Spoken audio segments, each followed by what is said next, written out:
เหลือเสื้อทุกคนน้องทิดาลาวกับทีมงานออกจากบ้านโพนยานางมุ่งหน้าเข้าสู่พระธาตุโพนแล้วก่อนทะลุข้ามมาฝั่งไทยเฮ็ดได้จังใดไปสถานที่ม่องใดก็มีแต่คนมาท่วงมีคนมาทักโดยเฉพาะอยู่พระธาตุโพนทั้งผู้ใหญ่ทั้งเด็กน้อยจดจือจำหน้าทิดาลาวเข้ามาขอถ่ายรูปกันแบบบ่ขาดสายเลยสบายดี FC แฟนคลับทุกทานมาพบมาพ่อกันคลิปนี้จะพาทุกคนไปติดตามเรื่องราวของน้องธิดาลาวถึงแม้นว่ามื้อนี้เพิ่นอยู่ทางฝั่งประเทศไทยแล้วล่ะตอนนี้คงจะตื่นขึ้นมาแล้วก็แต่งหน้าแต่งตาเพื่อจะไปห้องเฮียนเป็นที่สำเร็จเสร็จสิ้นแล้วล่ะแต่ว่าอยากจะพาทุกคนไปชมเหตุการณ์ที่มันเกิดขึ้นมื้อวานนี่เป็นมื้อสุดท้ายเป็นสถานที่สุดท้ายนั่นก็คือพระธาตุโพน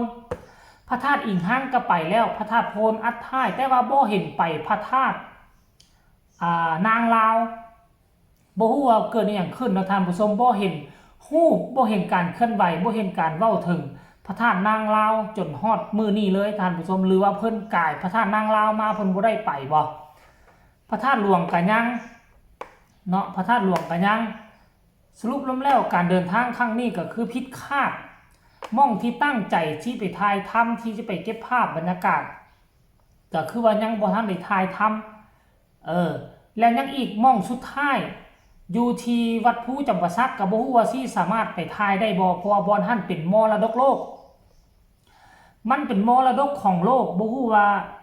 กฎระเบียบเขาเจ้าสิเคร่งครัดคือพระธาตุหลวงบ่ให้พอผู้ศึกษาก่อนจะเดินทางไปเป็นตาขอใบอนุญาตก็ขอก่อนลงหน้าคันว่าไปแล้วเขาห้ามเขาอย่างต่างๆนี่มันที่เสียเ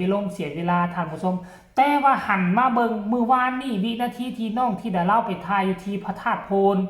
อยากขอถึงพระธาตุโพนจักหน่อยหนึ่งความจริงแล้วนะเมื่อก่อนนี่นะสัญลักษณ์ของสวรรณเขตคือพระธาตุอิงหังแต่ว่าสถานที่ที่ศักดิ์สิทธิ์ที่สุดอยู่ในภาคกลางนั่นก็คือพระธาตุโพนอดีตนายกรัฐมนตรีของประเทศไทย2 คน2 ท่านก่อนที่จะได้เป็นนายกได้มาขอบุญบานศาลกล่าวอยู่ที่พระธาตุโพนแห่งนี้กลับไปสมัครกลับไปเลือกตั้งได้เป็นนายกตั้งว่า2 ท่าน 2 คนบ่ขอซื้อน้ำให้ทุกคนไปซอกเอาเด้อมีข้อมูลข่าวสารอยู่ทั้งวิดีโออยู่ทั้ง YouTube มี2 คน 2 ท่านเป็นตระกูลเดียวกันมาขออยู่นี่แหละได้เป็นทั้ง2 คนเลยความเคล็ดความหยั่งความค่ำความคูณนี่ถือว่าสุดยอดแม้แต่คนอยู่ทางเหนือก็ยังเดินทางมาสถานที่แห่งนี้บอกมาเราขนลุกค่อยได้ไปครั้งหนึ่งแต่ว่าค่อยไม่ได้ไปขอไปนบไปไหว้ไม่ได้ค่อยไปลิ้นไปเที่ยวไปเลาะชมซื่อ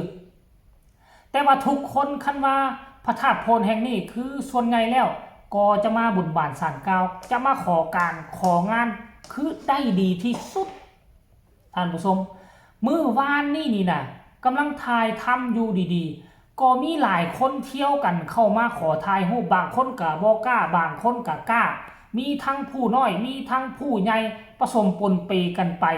บอกว่าเห็นตัวจริงแล้วโอ้ยที่ดาเล่าเป็นแนวนี้เนาะแนวนั้นเบิ่งตลอดฮู้ตลอดว่าไปใส่มาใส่ว่าสั้นรายละเอียดอยากให้ทุกคนไปชมคลิปนี้พร้อมๆกันว่ามีคนมาขอถ่ายรูปแท้บ่มี FC แท้บ่มีคนฮู้จักแท้บ่จักหน่อยสิหาว่าเจบ่เล่าอวยกันเกินไปบ่มีหลักฐานให้เบิ่งไปชมคลิปนี้กับตาสากลแล้วจังมาพ้อกันในช่วงต่อไปเชิญชมเลยทุกคน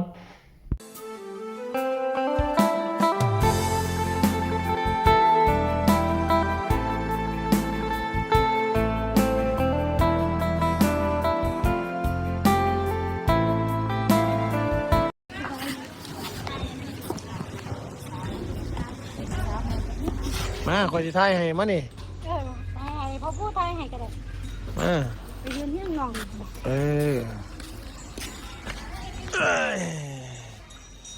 ไทยเห็นพระธาตุน้ำบ่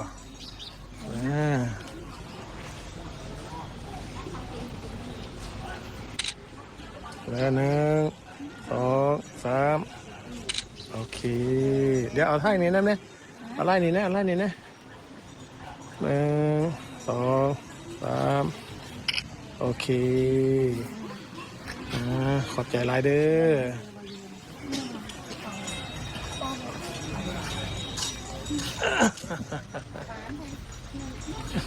สาวแม่เป็นมาคนมาโตจอยส่งกันนาฮักบ่แม่น้องนาฮักบ่จอยส่งนาฮักคือนาฮัก เห็นบอกทุกคน เห็นกับตาแล้วหรือยังบ่ได้อวยกันบ่ได้ว่ามาปั่นให้กระแสน้องที่ดาราโด่งดังขึ้นบ่เลยค่อยเป็นคนที่มีเหตุมีผลสิ่งที่ค่อยเว้ามานั่นมันก็มีความจริงมันมีหลักฐานพร้อม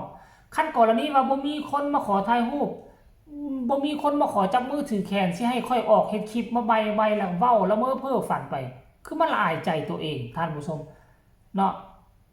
สิ่งใดดีค่อยก็ว่าดีสิ่งใดบ่ดีค่อยก็ว่าบ่ดีการเฮ็ดคลิปเฮ็ดข่าวอันนี้คือเรื่องราวของน้องธิดาลาวมีคนมาขอถ่ายรูปแท้บ่ว่าจะอยู่ตอนอยู่ธาตุหลวงเวียงจันทน์บ่ว่าจะอยู่ประตูไซคนก็เห็นอยู่บ่ว่าจะมาบ้านเกิดแข่งสวรรณเขตก็มีหลักฐานให้เห็นอยู่ท่านผู้ชมบางคนก็ว่าสิโด่งสิดังจังไดวะกระแสเพียงแต่ซ้ำนี่อันนั้นเป็นมุมมองของซุมเจ้าแต่ว่ามุมมองของพวกค่อยที่สนับสนุนและติดตามมาตั้งแต่น้องเกิดใหม่ใหญ่รุ่นอยู่ในวงการพุ่นน่ะน้องเกิดขึ้นมาใหม่อยู่ในวงการพวกเฮาฮู้ว่าการพัฒนาการโด่งการดังกระแสของน้องธิดาลาวมันมาถึงขนาดใดแล้วจากวันนั้นมาฮอดวันนี้ก็ถือว่าถ้าเทียบใส่ผู้อื่นก็บ่สามารถกินขาดร้อยนะเรื่องกระแสธิดาลาวก็พอฟัดพอเวียงได้ท่านผู้ชมพอฟัดพอเวียงขั้นถ้าฤดูกาลหน้าที่จะมาถึงนี่ขั้นกรณีว่าเอกสารน้องครบสามารถรับงานได้ขึ้นเวทีได้เต็มสปีดชื่อเสียงของน้องยิ่งจะดังไวกว่านี้ซึ่งที่ผ่านมาสาเหตุให้ชื่อเสียงน้องมายืนอยู่จุดนี้ได้และบ่สามารถไปต่อกว่านี้ได้เพราะบ่สามารถรับงานแบบเป็นทางการมาติดขัดอยู่เรื่องเอกสารขั้นกรณีว่าบ่คัดบ่คล้องเรื่องเอกสารนี่รับงานตั้งแต่ปีกายพุ่นโอ้ยกระแสของน้องนี่พุ่งกระชุดกว่านี้ท่านผู้ชมรอท่าเบิ่งฤดูกาลที่จะมาถึงนี่ก็แล้วกันเด้ออันนี้แหละเนาะเรื่องราวของน้องธิดาลาววันสุดท้ายที่อยู่ทางฝั่งลาวก็มาฮอดจอดถึงแล้วปัจจุบันนี้เดินทางเข้าไทยเรียบร้อยก็คิดว่าเดินทางเข้าไทยแล้วจะมุ่งหน้าลงภาคใต้เลยมันบ่แม่นจะพักประมาณ 2-3 วันค่อยเบิ่งแล้วเห็นอาจารย์ผู้ศรีวิไลย่างขาคเด็กแบบซั่นแล้วมันบ่แม่นเฮ็ดเอาได้ที่จริงค่อยคิดว่าเป็นคอนเทนต์ซะเนาะอยู่เมืองเฟืองบ่แม่นคือสิแม่นเราเนี่ยครับบาดเจ็บห่างกายบ่สบายนี่แหละอาจจะเป็นโรคประดงบ่เบิ่งนี่ตามที่เบิ่งนี่ท่านผู้ชมก็เลยเฮ็ดให้หยุดประมาณ3วันจึงจะเดินทางไปจำปาสักก็ขอให้หายดีไวๆก็แล้วกันเด้ออาจารย์ผู้ศรีวิไลเจ็บไข้ได้ป่วยขนาดใดเพื่อชื่อเสียงเพื่อผลงานของลูกตัวเองก็ต้องอดทนสู้เดินทางไปเป็นห่วงหลายเด้ออาจารย์ผู้ขั้นโตได้บ่เป็นตาไปโตได้บ่เป็นตาเดินทางก็หยุดพักเศร้าซะก่อนเนาะดูแลสุขภาพร่างกายซะก่อนเด้ออาจารย์ผู้ด้วยความเป็นห่วงเป็นใยขอฝากฟังคลิปนี้ไว้ในอ้อมอกอ้อมใจบัดสุผู้สุคนบ่ว่าทางลาวทางไทยก็แล้วกันสำหรับคลิปนี้ขอลาท่านผู้ชมเพียงซ้ำนี้ก่อนสวัสดี